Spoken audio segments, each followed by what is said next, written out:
So what many teenagers don't realize, or what they just don't want to realize and know, is the level of trouble they can get into for exchanging pictures, videos, or unwanted sexual conversations with one another, even if they have permission from that other person. Social media can get out of hand so quickly and so fast that even if they've shared it with one person and that was okay, the moment it gets shared with other people, you can't get it back.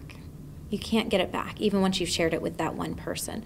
So being really protective, and that part of that is that respect for yourself, being protective enough to say, that's not something that I'm willing to share with you. That's something that I'm willing to do in the privacy of an intimate experience, but it's not something that I'm willing to risk. Could be found by your friends, by your family, or that you may be so proud of yourself you want to share it with other people, or you get mad at me one day and you want to share it with other people. It's really important to just think twice and then think a third time about whether or not you want to share anything with that partner. And we don't want to assume that all partners are not trustworthy and that sort of thing, and so that's not what we're saying.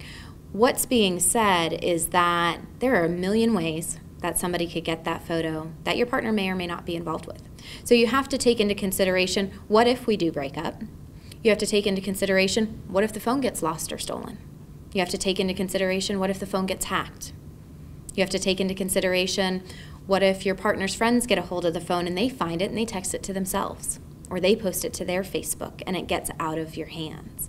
So there are just so many factors to take into consideration. And I think one of the largest things, especially when it comes to videos and pictures of such sexual intimacy, is those are really, really private moments.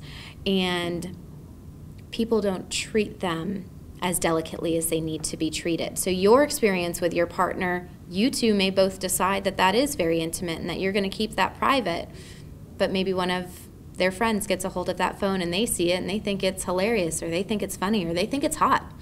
And so they decide to take it for themselves. And then a year later, you find out they've posted it to Facebook or to the internet, or they've used it against you somehow.